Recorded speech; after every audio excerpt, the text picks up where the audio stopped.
go up there and you take care of business, and you're the Southland Conference champs. Yeah, we put ourselves in a good position. They've worked really hard all year long, all fall, all last summer. Really, this mission kind of started last year when we got left out of the NCAA. So it's right back to work, and the kids have done a good job of taking care of business so far to this point. We've set ourselves up for where from here on out, every weekend we're playing for a championship. The last time you dogpiled, it was on that field in Conway.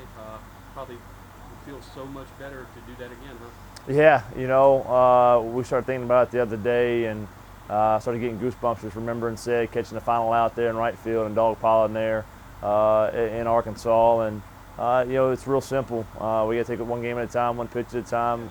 It is our cliche that we say all the time, but it's so true. Anytime you get looking further ahead, if we start trying to look for the tournament or we start trying to look to Saturday, obviously it'll sneak up on you like it did last weekend against UNO. So the biggest thing is we got to concentrate on tomorrow night.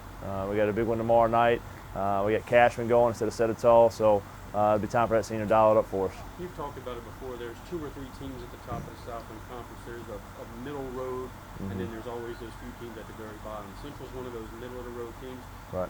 They're fighting for a spot. They're hungry. What do you expect from the Bears?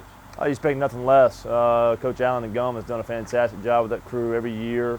They've played in some big ball games, and they still got some of those guys around. They won a tournament in 13, with 1 game away from Super Regional in 13, and also we beat them in 14 for the championship. So these guys are very familiar. We compete for championships. They're very familiar and very comfortable playing at their ballpark. If you go look at their home record, I think they're 18-4 or something like that.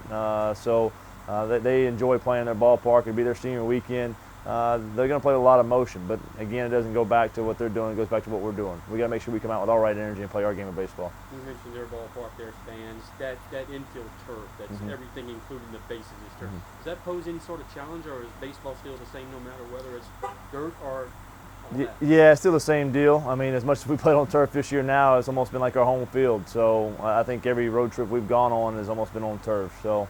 It doesn't pose any other threat than the fact that obviously, when we slide, if it's wet, because we got some weather coming in, we just got to do a good job of sliding early. Other than that, it should be pretty normal for the most part.